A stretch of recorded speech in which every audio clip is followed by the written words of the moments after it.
प्रिय विद्यार्थियों, आज हम सभी आरोह पुस्तक के अंतर्गत कवितावली जो गोस्वामी तुलसीदास जी की रचना है का अध्ययन करेंगे। इन्होंने इस रचना के माध्यम से मध्य भारत में क्या स्थिति थी, मध्यकालीन भारत में क्या स्थितियाँ थीं, उसका बहुत ही मार्मिक वर्णन उन्होंने किया है कि सामाजिक परिवेश, क्योंकि उस समय भारत की स्थितियाँ कुछ अलग थी। विदेशी आक्रांता जो भारत को का कई बार आहत कर रहे थे, यहाँ की परिस्थितियाँ बदल रही थी, सामाजिक धार्मिक स्थितियाँ बदल रही थी, कैसे लोगों में आक्रोश उत्पन्न हो रहा था, कैसे लोगों में बेरोजगारी उत्पन्न हो रही थी का यथावत वर्णन किया है। आप सभी जानते हैं कि रामचरितमानस के लिखने वाले तुलसीदास की जो है भक्तिकालीन के राम भक्त शाखा के कवि थे। इनके जीवन परिचय के बारे में विचार लेते हैं। इनका जन्म 1532 ईस्वी उत्तर प्रदेश की पावन धरती के बादा जनपद में हुआ था। इनकी कुछ रचनाएं हैं रामचरितमानस, विनय पत्रिका, गीतावली इत्यादि। ये जो रचना पढ़नी कवितावली सामाजिक परिवेश का यथावत वर्णन किया गया है। तो आप सभी पुस्तक में एक एक पंक्तियां देखेंगे और बिल्कुल उस समय की परिस्थितियों को आप सटीक से ऐसा लगेगा जैसे कि भारत का उस समय का स्थिति और आज के भी समय में कुछ ऐसी स्थितियां आपको होती नजर आएंगी। आप उस समय और इस समय में थोड़ा सा तुलनात्मक अध्ययन भी कर पाएंगे। आप जान पाएंगे कि उस समय भारत की क्या स्थिति थी और आज भी उससे उभर पाया है कि नहीं। एक एक पंक्तियों के माध्यम से हम सभी जानने का प्रयास करेंगे। तो चलिए हम सभी एक एक पंक्तियां की ओर आगे बढ़ते हैं। कवितावली जो उत्तरकांड से लिया गया है। आप सभी जानते हैं कि रामायण में जो 7 कांड हैं, कभी कभी परीक्षा में पूछा जाता है कि 7 कांड कौन कौन होते हैं, तो व्यक्ति काफ़ी भूल जाता है, बता नहीं पाता, इधर उधर हो जाता है। लेकिन इसके लिए कोड है, जिस कोड के आधार पे आप जान जाएंगे कि ये कितने होते हैं। राजा भवन में आपको बता देते हैं बा और की सलाऊ। इस कोड के आधार पे आप जान जाएंगे। बाल से बाल कांड होगा, पहला कांड है बाल कांड। ऐसे ऐसे अयोध्या कांड सबसे पहले, अयोध्या कांड। ऐसे अरण्य कांड, अरण्य का अर्थ होता है जंगल में। की से किष्किंधा कांड, स से सुंदर कांड, ल से लंका कांड और उ से उत्तर कांड। यानी आप इन आधारों पे जान पाएंगे अगर आपको ये कोड मालूम है। चूंकि भारत के घरों घरों में प्रातः स्मरणीय तुलसीदास का ये ग्रंथ पढ़ा जाता है, लेकिन अगर ये कोड आपको मालूम है, तमाम प्रतियोगी परीक्षाओं में भी पूछे जाते हैं, लेकिन आधार पे आप बता देंगे बा और बाल कांड, अयोध्या कांड, अरण्य कांड, किष्किंधा कांड, सुंदर कांड, लंका कांड और उत्तर कांड। जो ये कवितावली आपको पढ़ना है, ये उत्तर कांड से ही लिया गया है, उत्तर कांड से ही इनको लिया गया। और तत्कालीन मध्य भारत में जो सामाजिक स्थितियां और परिवेश रहे हैं उसे ही उरेकने का प्रयास यहाँ पे किया गया है। तो हम सभी यहाँ पे देखेंगे कि किस तरह मध्य भारत का समाज था। एक एक पंक्तियों के माध्यम से इसे आत्मसात करने की कोशिश करेंगे। चलिए हम सभी पंक्तियाँ पहले वाचन करते हैं और फिर उसके बाद उसकी व्याख्या की ओर बढ़ते हैं। कि सब किसान कुल बनी भिखारी भाग, चाकर चपल न चोर चार चेट की, पेट को पढ़त गुण गढ़त चढ़त गिरी, अटक गहन गन अटक अगन खेत की, ऊंचे नीचे काम धर्म अधर्म करे, पेट को ही बेचत बेटा बेटी बेट की, तुलसी बुझाई एक राम घनश्याम ही, आग बढ़वती है आग पेट की। बड़ी ऊंची बात वो कहते हैं कि किसभी का अर्थ होता है धंधा करने वाला, व्यापार करने वाला, यानी जो धंधा करते हैं, व्यापार करते हैं, या किसान कुल जो खेती का अन्नदाता होते हैं, किसान होते हैं, भिखारी जो भीख मांगने वाले हैं, भाज जो राजा के दरबार में प्रशंसा की गीत गाने वाले हैं, चाकर यानी जो चाकरी का काम करने वाले हैं, चाकरी का काम नौकर का काम करने वाले हैं, चपल नट जो जादुई करतब या ऐसे करतब दिखाने वाले हैं, चोर चोरी करने वाले हैं। 4 शब्द है, 4 का संख्या नहीं होगा, 4 का अर्थ होगा गुप्तचर, गोपनीय सूचनाएं देने वाले हैं। और खेटकी जो शिकार करने वाले हैं, चेटकी जो शिकार करने वाले हैं, उनके बारे में कहा। यानी ये सारे लोग जीव से अधिक जीविका का अधिक भूमिका होती है, तुलसीदास ने बताया, यानी जान से अधिक लोग अपने व्यवसाय के बारे में सोचते हैं। इसीलिए कहते हैं कि जो धंधा करने वाले हैं, जो किसानी का काम करने वाले हैं, जो व्यापार का काम करने वाले हैं, जो भिखारी हैं या जो नौकर चाकर हैं, कर्तव्य दिखाने वाले नट हैं, चोर हैं, गुप्तचर हैं और जो शिकार करने वाले हैं, ये पेट की बढ़त गढ़त गुण यानी पेट की खातिर तमाम तरह की विद्याएं सीखते हैं। जो शिकारी अच्छे शिकार सीखेगा, जो व्यापारी वो अच्छा व्यापार करना सीखेगा, जो गुप्तचर अच्छी गोपनीय सूचनाएं प्राप्त करने की कोशिश करेगा। तो कहते हैं सब किसके लिए? अपने पेट की खातिर ऐसे लोग करते हैं। कठिन से कठिन काम करने के लिए लोग तत्पर रहते हैं। क्या कठिन काम? अटत अटत मतलब अवधी भाषा में अटत का अर्थ होता है घूमना। गहन गन मतलब जंगल, घने जंगलों में ये लोग घूमते हैं। और किसके लिए? गहन अखेट शिकार के लिए जंगलों में जाते हैं। अपनी जान की परवाह नहीं करते हैं कि कितने खतरनाक जानवर उनका वध कर लेंगे, खा लेंगे। ऊंचे नीचे कर्म धर्म करे, ऊंचे नीचे कर्म करते हैं, कभी अच्छा करते हैं, कभी बुरा करते हैं, कभी धर्म का काम करते हैं, कभी अधर्म का काम करते हैं। किसके लिए? अपने पेट के लिए। इसीलिए तुलसीदास जी कहते हैं पेट को ही कभी कभी लोग अपना स्तर इतना नीचे कर देते हैं कि पेट की खातिर अपने हृदय कण क्या यानी अपने बच्चे बालक बालिका को भी लोग बेच देते हैं। तमाम ऐसे न्यूज में आते हैं कि अपनी बेटी को बेच दिया, बेटा को बेच दिया। जो हृदय के कण और कणिका हैं उनको भी लोग बेच देते हैं। कहते हैं कि अपने पेट की खातिर तमाम जो चीज़ों को ऐसी चीज़ों को लोग करते हैं। ऐसी नीचता वाले काम करने पे लोग तत्पर किसके लिए? पेट के लिए। इसलिए कहीं पे समस्या है तो उसका समाधान है। तुलसीदास ने समाधान के बारे में बताया है क्या? तुलसी बुझाई एक राम घनश्याम ही थे, आग बढ़वती बड़ी है आग पेट की। कहते हैं कि इस आग रूपी जो ये ज्वालाएं चारों तरफ फैल रही हैं, इसको बुझाने की सामर्थ्य एक लोगों में है। वो किसमें है? राम रूपी बादल में। घनश्याम मतलब घन का अर्थ ही होता है बादल। इसको एक ही लोग बुझा पाएंगे। वो कौन है? राम रूपी घनश्याम, राम रूपी बादल ही इस आग को बुझाने की समर्थ रखता है। क्योंकि ये सामान्य आग नहीं है। आग बढ़वती बड़ी है आग पेट की। क्योंकि ये जंगल में लगने वाली आग से बड़ी आग पेट की होती है। जंगल की आग, अमेजन के जंगलों में आग लगती है, वो बुझ जाती है। लेकिन ये जो पेट की आग होती है, रोजगार की आग होती है, ये जंगल में लगने वाली आग से भी बड़ी होती है। आशा है कि बड़ी आसान पंक्तियाँ थी। लोग आजीविका के लिए कैसे कठिन कठिन काम कर देते हैं, बस इसी का निरूपण कर देना है। पहली पंक्तियाँ आपकी बिल्कुल बड़े आसानी से हो जाती है। आइए देखें वहाँ की सामाजिक स्थिति। दूसरी पंक्तियों में देखें वहाँ की सामाजिक स्थिति कैसे बदली है। क्या लोगों के पास रोजगार नहीं है? आज भी सरकारों से मांग होती है कि रोजगार दें। तमाम ऐसी बातें होती हैं, सरकारों से अभ्यर्थी हमेशा मांग करते हैं। मध्य भारत में क्या स्थिति थी जिसको तुलसीदास ने निरूपण करने का प्रयास किया है। कहते खेती न किसान को, भिखारी को न भीख बनी। कहते खेत तो है पर किसान लोग खेती का काम नहीं करते। भिखारी तो हैं लेकिन भीख मांगने वाले भीख नहीं मांगते हैं, क्योंकि देने वालों के पास खुद ही नहीं है। बनिक को न बनीज, बनीज मतलब व्यापार। बनिया तो हैं लेकिन उन्हें व्यापार नहीं कर रहे हैं, क्योंकि व्यापार करने के लिए उन्हें पूंजी की जरूरत होती है। कहते हैं बनिक को न बनी, न चाकर को न चाकरी। चाकर तो हैं, नौकर तो हैं, लेकिन उन्हें चाकरी का काम नहीं है।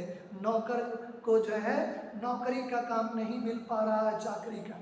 जीविका विहीन, अब लोगों का रोजगार ही चला गया है। जीविका विहीन लोग सिद्धमान सोच बस, सिद्धमान।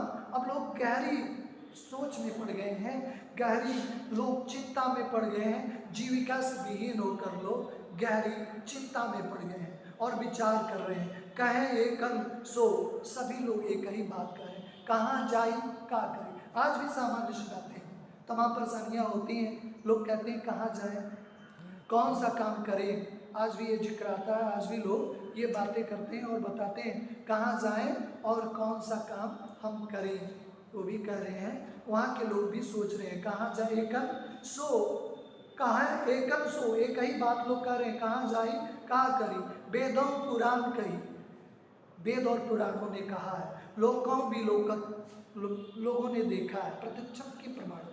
प्रत्यक्ष को प्रमाण की कोई आवश्यकता नहीं होती है। प्रत्यक्ष को प्रमाण की कोई जरूरत नहीं है। और वेद की ऋचाएँ, हमारे वेद की ऋचाएँ तो बड़ी ऊंची बातें करते हैं, कहती हैं वसुधैव कुटुंबकम, पूरा विश्व ही एक परिवार है, ऐसा मानता है। सर्वे भवन्ति सुखिनः सर्वे सन्तु निरामया सर्वे भद्राणि पश्यन्तु। कहीं भी दुख का एक भाग भवेद, यानी दुख का एक भाग भी न हो, सभी लोग निरोग हो, सभी लोग सुखी हो, कहीं भी दुख का एक भाग न हो। पूरा विश्व एक परिवार है। जो ग्लोबल विलेज की बात आज हो रही है, उसको हमारे वेदों ने बहुत पहले इसकी बातें कर दी थी, वसुधैव कुटुंबकम का नारा देकर। तो तुलसीदास भी कहते हैं कि वेद और पुराणों में ये बातें की गई हैं कि यदा यदा ये धर्म, जब जब धर्म को हानि पहुंची है, जब जब ऐसी विपरीत परिस्थितियाँ आई हैं, सब भवानी युगे युगे, तो आपका अवतरण हर युग में हुआ है। उसी बातों को कहते हैं वेदों पुराण, वेदों पुराण कई लोकों विलोकक, सांवरे सबे पे राम रावरे कृपा की। यहाँ पे बड़ा कंफ्यूजन हो जाता है, क्योंकि रावरे आए हैं और व्याख्या में लोग बड़ा गलत कर देते हैं, रावण कर देते हैं। यहाँ पे रावरे का अर्थ, रावण का अर्थ तो रावण है जो दशानन है, लेकिन अवधि में रावरे का अर्थ आपनी होता है। कहते वेद और पुराण और जो है लोगों ने देखा है कि जब जब ऐसी स्थितियां आई हैं, आपने ही कृपा की है। आप ध्यान दीजिएगा, रावणे का अर्थ होगा आपने, आपने ही कृपा की है, आपकी ही कृपा से हुआ। क्योंकि दरिद्र दशासन, जो दरिद्र रूपी रावण है, ये दूने बेग से दबा रहा है, लोगों को दूने बेग से दबाता चला जा रहा है। ये रावण की तुलना उन्होंने दरिद्रता से की है। जैसे रावण आताताई है, वैसे ये दरिद्रता, गरीबी, यानी गरीबी एक अपने आप में ही एक बहुत बड़ी विडंबना है। तो कहते हैं कि ये दरिद्रता रूपी रावण है ना, ये दूने बेग से लोगों को दबा रहा है।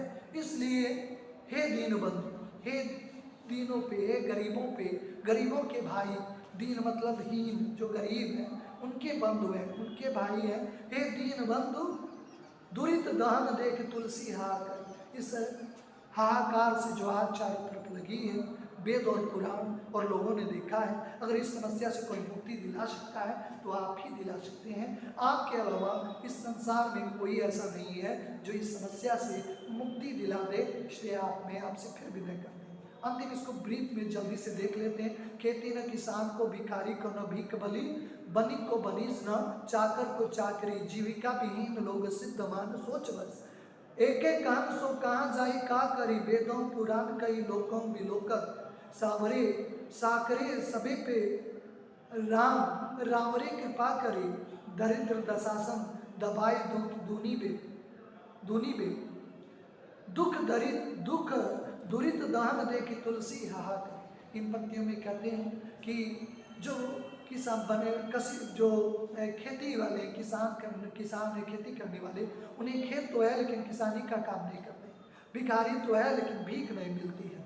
बनिक हैं, व्यापारी हैं, लेकिन व्यापार का काम नहीं करते हैं। चाकर हैं, नौकर हैं, लेकिन नौकरी का काम नहीं करते। इसलिए लोग जीविका से मुक्त होकर बेरोजगारी के दंश लोग झेल रहे हैं और एक ही बात सोचते हैं, और हमेशा लोग चिंता में पड़े रहते हैं और एक ही बात कहते हैं, कहाँ जाए क्या करें। लेकिन जब जब समस्या आती है तो आप ही समाधान बन के आते हैं। ये बात वेदों ने कही है, बात पुराणों ने कही है, हमारे धर्मशास्त्रों ने कही है और लोगों ने देखा है कि आपने ही कृपा की है। रावणे मतलब आपने ही की, क्योंकि ये दरिद्र रूपी रावण दूने बेग से समाज को दबा रहा है। अगर बचाने की किसी में सामर्थ्य है तो आप ही इसे बचा सकते हैं, क्योंकि इसकी आग चारों तरफ लग चुकी है और लोग आग की लपटों में अपने को आहत कर रहे हैं। हाहाकार चारों तरफ मच गए। बड़ी आसान पंक्तियां हैं। अंतिम पंक्तियां जो हम सभी को यहाँ पे अवलोकन करना है, इस पंक्तियों में थोड़ी सामाजिक समरसता की बात करते हैं। जैसे कबीर दास ने तमाम ऐसी बातों के द्वारा लोगों में समरसता लाने की कोशिश की है, वैसे तुलसीदास ने भी लोगों के बीच में समरसता लाने की पूरी उन्होंने कोशिश की है। वो कहते हैं, अंतिम पंक्तियां हम सभी देखें कवितावली की। दूत कहो अदूत कहो, रजपूत कहो जुल्हा को कहो, काहू की बेटी से बेटा न ब्याह, काहू की जाति बिगाड़त रसोई, तुलसी सर नाम गुलाम है राम को, जाके रुचे सो कुछ कहो मांग के खाओ, मसीद में सोओ। एक लेबो लेबो न एको न देबो न दो। बड़ी ऊंची बात, सामाजिक समरसता की बात यहाँ पे तुलसीदास जी ने की है। लोग कहते हैं कि तुलसी राम भक्ति धागा की, कबीर ने कहते हैं, हमेशा व्यंग करते हैं कि हिंदू कहीं राम मुआ तुलसी रहीमाना, तो तमाम ऐसी कहते हैं हिंदू राम कहे तुर्क कहें रहीमाना, यानी तुर्क कहते हैं मुझे राम प्रिय है, राम को कहते हैं, हिंदू कहते हैं दो ही आपस में लड़ लड़ मुए मर्म कोई न जाना, कहते हैं आपस में लड़के बोलते हैं, दोनों कोई अलग नहीं है, एक ही है। तो बड़ी समरसता की बात कबीर दास ने की है। बल्कि उन्हीं की एक पंक्तियों का अनुसरण करते हुए तुलसीदास ने भी ये बताने का प्रयास किया है। क्या उन्होंने कहा है, आइए हम सभी देखते हैं। कहते हैं कि धूर्त को चाहे मुझे कोई धूर्त कहे, अवधूत को चाहे मुझे कोई दुर्जन कहे, चाहे मुझे कोई धोखा देने वाला कहे, चाहे मुझे सच। देखिए समाज हर कार्यों का मूल्यांकन करता है, आप अच्छा करें चाहे बुरा करें, मूल्यांकन होगा, लेकिन उस मूल्यांकन से थोड़े से तुलसीदास ऊपर उठ गए, इसलिए कहते हैं चाहे मुझे धूर्त कोई कहे, चाहे कोई मुझे सज्जन कहे। धूर्त कहो, धूर्त का अर्थ है धूर्त, अवधूत का अर्थ है सज्जन। चाहे मुझे कोई धूर्त कहे, धोखा देने वाला कहे, चाहे सज्जन कहे। रजपूत कहो, क्षत्रिय कहे, सम्मान दे। जुल्हा को, या कोई मुझे जुल्हा कहे, मुस्लिम कहे, मुझे फर्क नहीं पड़ता। फर्क उन पे पड़े जिन्हें बेटी बेटा का ब्याह करना है। बेटे के विवाह में कई चीज़ें देखी जाती हैं। बच्चे को इंडिविजुअल देखा जा रहा है, अकेले देखा जा रहा है, खानदान देखा जाता है, चरित्र देखा जाता है, एजुकेशन देखा जाता है, डेवलपमेंट देखा जाता है। तो कहते हैं मुझे चिंता नहीं है, परवाह वो करें जिन्हें अपनी बेटी बेटा का ब्याह करना है। वह कहते हैं क्या हो कि बेटी से बेटा न ब्याह हो, किसी की बेटी से मुझे बेटा का विवाह नहीं करना है, वही लोग चिंता करें जिन्हें बेटी बेटा का ब्याह करना है। और काहू की जाति बिगाड़न न सोई, न मुझे किसी की जाति को किसी बिगाड़ने में दिलचस्पी है। तुलसी सरनाम गुलाम है राम को, जाके रुचे सो कहे सो। तुलसी गुलाम है किसके, राम के, सरनाम है, प्रसिद्ध है। इस बात को कबीर दास भी कहते हैं कि कबीर कुत्ता राम का, मुतिया मोरा नाम। कहते हैं मैं तो कुत्ता हूँ, सबसे वफादार हूँ, किसका, राम का। लेकिन कबीर के राम और तुलसी के राम में अंतर है। तुलसी के राम मर्यादा पुरुषोत्तम राम दशरथ के पुत्र हैं, जबकि कबीर के राम निर्गुण है, कोई आकार प्रकार नहीं है, अलग है। तो उसी पंक्तियों का अनुसरण करते हुए तुलसीदास जी भी कहते हैं तुलसी सरनाम है गुलाम राम को, जाके रुचे कहे कुछ ओहु। जिसको जो भी पसंद हो, रुचि आवे, पसंद आवे, वो मेरे बारे में कुछ कहें। क्योंकि मुझे मांग के खइबो, मुझे मांग कर खाना है, मस्जिद में सोइबो, मुझे मस्जिद में सोना। देखिए समरसता की बात कर रहे हैं राम भक्ति शाखा के कबीर, लेकिन कह रहे मैं मस्जिद में सोऊंगा ताकि लोगों में ये भ्रांतियाँ दूर हो जाए कि केवल जो है प्रबल हिंदू धर्म को मानते हैं, या जो है बिल्कुल इस तरह की बातें करते हैं, केवल भेदभाव की बातें करते हैं। आज समरसता की बात तुलसीदास करते हुए नजर आते हैं और कहते हैं मांग के खाबो, मस्जिद में सोइबो, एक लेबो न एको न देबो न दो। न किसी से मुझे एक लेना है, न किसी को कुछ दूसरा देना है, न किसी से लेना है, न किसी से देना है। इसलिए चिंता वो करें जिन्हें कुछ लेना है, कुछ देना है। अंतिम 1 मिनट में इसका रिवीजन करते हैं। कहते हैं कि मुझे कहे कोई धूर्त कहे, चाहे सज्जन कहे, चाहे मुझे कोई राजपूत कहे, चाहे मुझे जुल्हा कहे, मुझे इसका कोई परवाह नहीं। परवाह वो करें जो जाति बंधन में रहते हैं, सामाजिक बंधन में रहते हैं, मैं इससे परे हूँ। क्या कि मुझे परवाह वो करें जिन्हें बेटा बेटी का विवाह करना है। किसी की बेटा बेटी से मुझे अपने बेटे का विवाह नहीं करना है, किसी की जाति नहीं बिगाड़ना है। इसलिए, और मैं तो प्रसिद्ध हूँ किसके लिए, तुलसी सरनाम गुलाम राम को, क्योंकि राम का मैं गुलाम हूँ, इस बात के लिए मैं प्रसिद्ध हूँ। जाके रुचे, जिसको जो भी पसंद आए मेरे बारे में कहे, मुझे मांग कर खाना है, मस्जिद में सोना है, न किसी से एक लेना है, न किसी को दूसरा कुछ देना है।